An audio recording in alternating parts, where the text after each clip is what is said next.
pessoas pensam no relacionamento de Sex and the City, geralmente elas pensam na relação entre a Carrie e o Big. Mas, quando a gente para para questionar, outros personagens tiveram relações tão complexas quanto, como por exemplo a Charlotte e o Trey.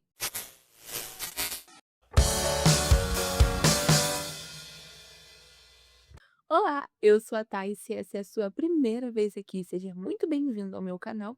E se você é um inscrito retornando, seja muito bem-vindo de volta. Se você é muito fã da série Sex and the City, eu já tenho vários vídeos aqui no canal falando sobre alguns personagens e alguns relacionamentos da série, inclusive toda uma longa lista de reações as minhas primeiras impressões assistindo essa série pela primeira vez no ano passado, e vou deixar aqui nos cards se você quiser acompanhar. Mas hoje a gente vai falar sobre um dos relacionamentos mais interessantes que a série retrata, que é toda a relação entre a Charlotte e o primeiro casamento dela, o primeiro marido dela, o Trey. Todo momento em que a Charlotte e o Trey se conhecem, quando eles se encontram pela primeira vez, é muito importante, é crucial para entender a história e como toda a relação deles se desenvolve. Por exemplo, quando ela encontra o Trey, ela estava fugindo de um péssimo amigo, um cara que era casado e que tinha declarado o amor dele por ela. Então, ela tentando se desvencilhar desse cara, acaba meio que entrando no meio do trânsito, tropeça e cai na frente de um carro. E de dentro desse carro sai um homem super gentil e elegante que a ajuda a se levantar, e ela fica absolutamente encantada por ele. É algo muito assim, parece que é tirado de dentro de uma comédia romântica. E se tem uma coisa que a Charlotte é dentro daquele quarteto ali, é ser o estereótipo da eterna romântica.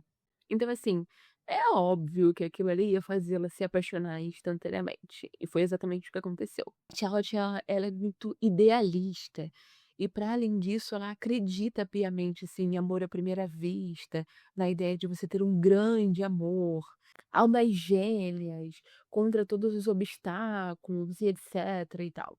Tipo assim, a Charlotte é Delulu antes do termo Delulu ter sido inventado, sabe? Ela andou para que Luísa Sonza pudesse ler uma carta aberta no programa da Ana Maria Braga. Mas assim, em defesa dela, a princípio realmente parecia que ela estava vivendo uma história de amor digna de um filme romântico hollywoodiano que passou na sessão da tarde, tipo, O Casamento dos Meus Sonhos. Porque pouquíssimo tempo depois deles terem começado a sair e estarem se dando super bem, o Trey já estava falando que a amava, estava apaixonado por ela. No entanto, algo muito curioso que ela havia decidido fazer é que a Charlotte não havia se permitido ter relações sexuais com o Trey ainda àquela altura, o que não era nem de longe algo que ela costumava fazer. A Charlotte, por mais pudica que a gente pudesse considerar, ela não era o tipo de pessoa que estava esperando no casamento, nem nada do tipo. E até ali, até essa altura da série, a gente já havia acompanhado várias aventuras sexuais dela. Mas a Charlotte, ela não era só uma pessoa romântica, ela era uma pessoa que realmente estava em busca de um relacionamento duradouro. Ela queria um amor estável, tradicional, longínquo. Ela queria um casamento, ela queria a possibilidade de contar para os netos a história de como ela e o avô dele se conheceram 50 anos antes. E ela tinha uma visão muito lúdica de como deveria ser esse momento de encontrar o cara, sabe? De como seria esse relacionamento ideal. Ela, como eu falei antes, realmente acreditava que existia uma pessoa certa para cada uma alma gêmea. Então, quando você é uma pessoa assim, e você encontra alguém que você realmente acredita que aquela pessoa ali tem todas as características, preenche todos os requisitos para ser o seu parceiro ideal, você obviamente vai tentar quebrar todos os ciclos viciosos, né, de relações passadas. E se isso implica criar toda uma série de regras que, se você não seguir rigorosamente, vai dar tudo errado, que seja. E foi exatamente isso que a Charlotte resolveu fazer. E desde que tudo tivesse funcionando muito bem, ela ia continuar fazendo.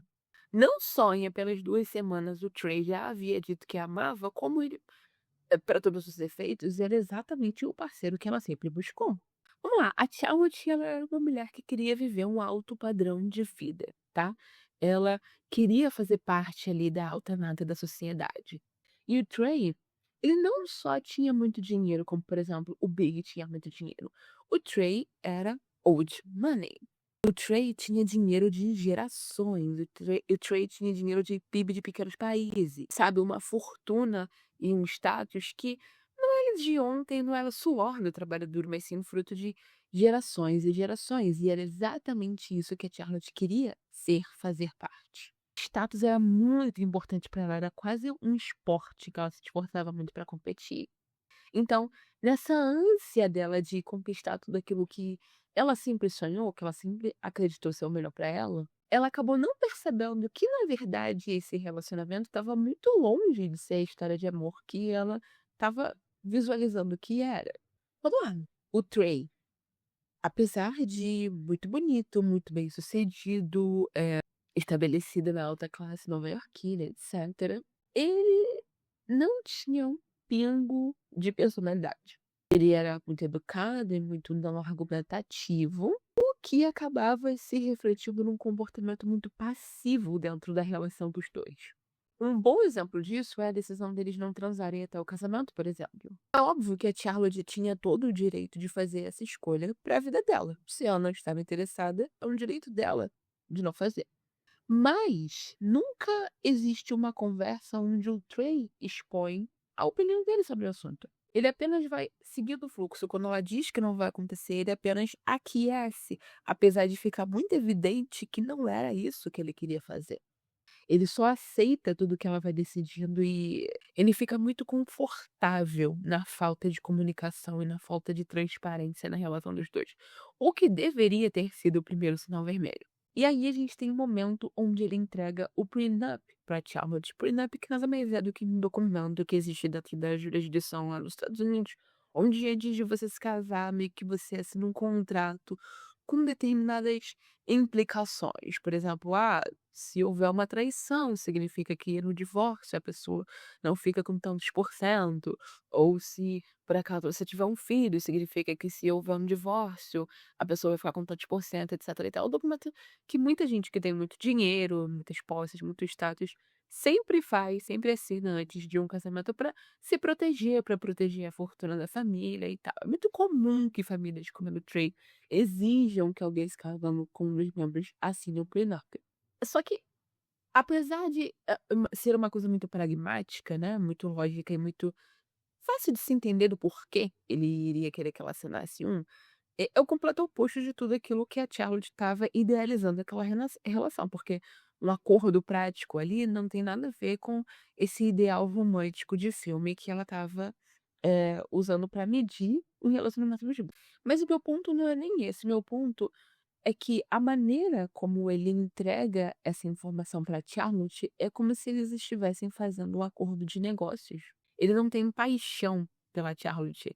Ele queria uma esposa que atendesse critérios específicos e ele encontrou isso nela. Somente isso. E mais pra frente a gente descobre o porquê. O problema não era o prenup em si. A própria Miranda revisou o documento e disse que não tinha nada de muito absurdo ali. Como eu falei, é uma prática normal para famílias que têm muito dinheiro, tipo, famílias que têm o PIB de um pequeno país, quantidade de dinheiro. O problema é a maneira como ele entrega, como se fosse mais um checklist na lista de coisas que ele tinha que fazer. Ele não conversa com ela, ele não explica a necessidade, de onde vem aquilo, por que que era importante, se é que era importante para ele ou não, ou se era importante ele fazer isso por causa da mãe, por exemplo. Ele não fala nada disso. Ele simplesmente repassa o documento a pedido da mãe e em nenhum momento ele se preocupa com a relação, com a reação da Charlotte assimilando tudo aquilo. Ele acha que ela vai ser tão passiva quanto ele.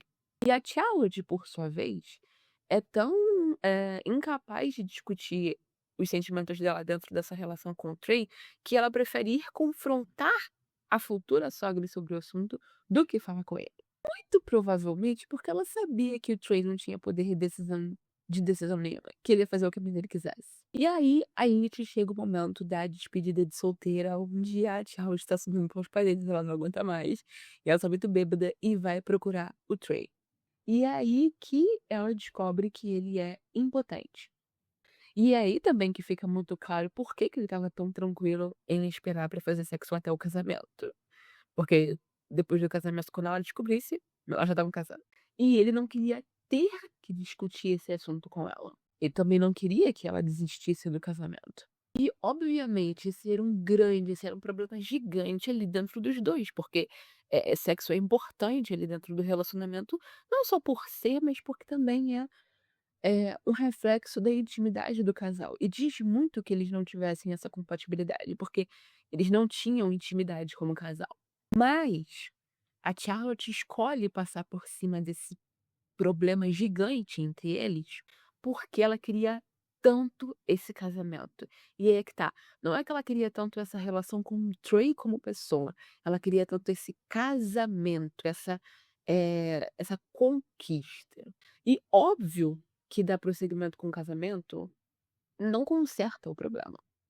Só faz ela se sentir isolada e triste e sentindo falta da sua vida de solteira. Onde ela não sentia a necessidade de fingir que estava tudo bem pelas aparências, porque agora ela sente. Ela acredita que se ela demonstrar que a relação dela não tá tão boa como ela fazia parecer ser, ela terá falhado de alguma forma, sabe. Mas assim, para o crédito dela, chega um momento onde ela cansa, eh, de tudo isso, ela não aguenta mais e ela se esforça pra conversar com o Trey, apesar de toda a resistência dele. E eles conseguem pelo menos chegar ao entendimento de que a impotência dele não é um problema físico, é um problema psicológico, emocional. Quando o terapeuta sugere para eles compartilharem as fantasias sexuais, a gente percebe o quanto isso é um tema desconfortável para o Trey. Ele enxerga sexo como algo vergonhoso, como um tabu, como sujo. E ele é uma pessoa tão reprimida, reprime tanto as suas vontades, os seus desejos, que ele não consegue se permitir sentir prazer. Pra ele, sexo não é pra ser, sabe, divertido e prazeroso. Não é um tópico de discussão, não é algo pra você se aventurar, se descobrir. A questão não é esse problema existir. Faz muito sentido que com a criação que ele teve, de onde ele veio, ele seja uma pessoa assim, tenha tudo se encaminhado pra ele se tornar assim.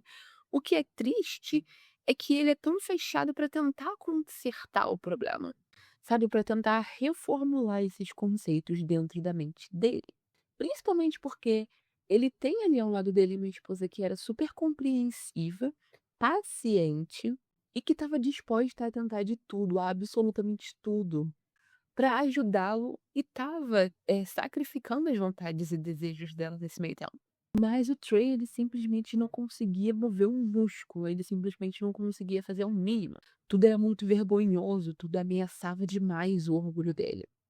A cena onde a Charlotte se mostra pra ele nua, não só fisicamente, mas metaforicamente, onde ela é completamente aberta e honesta na comunicação com ele pela primeira vez, é muito importante ali, porque é a primeira vez que ela realmente quer botar tudo às limpas ao invés de tentar tampar o sol com a peneira. E não só é uma cena muito crua, muito bonita, como também é uma cena muito relacionável. E parecia realmente ser o passo certo para a resolução desse relacionamento. Eu realmente acreditei que seria possível eh, haver um conserto ali dos problemas deles. Porque até então a gente entendia que o grande problema deles era essa incompatibilidade sexual. Então, se eles resolvessem isso, não teria por que eles não terem uma vida super feliz como casal, certo? Bom, errado, porque foi uma única ocasião e o Trey, como sempre, continuou não se esforçando.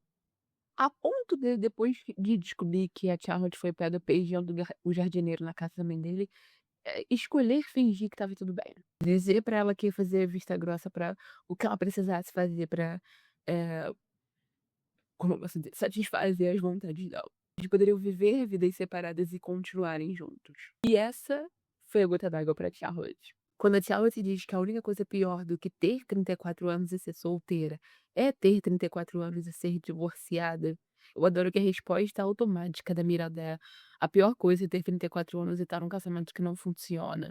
Eu acho que isso foi muito importante ali pra Charlotte entender que o idealismo que ela colocava nessas relações não se transformava na relação que ela queria na prática.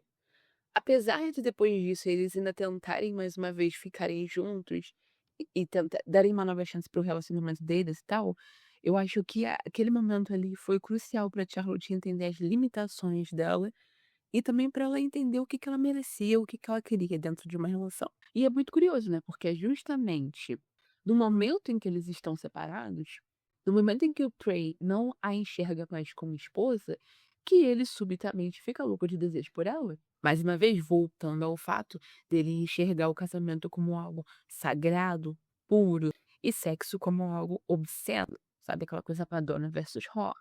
Mas pelo menos pela primeira vez eles estavam se comunicando. Só que muito mal esse problema tinha se resolvido, eles resolvem mais uma vez dar um passo maior que as pernas e decidem ter um filho. Com a Charlotte tomando a sua próxima decisão precipitada de largar o emprego para se dedicar full time à maternidade, que ainda não existia, porque ela ainda não estava grávida.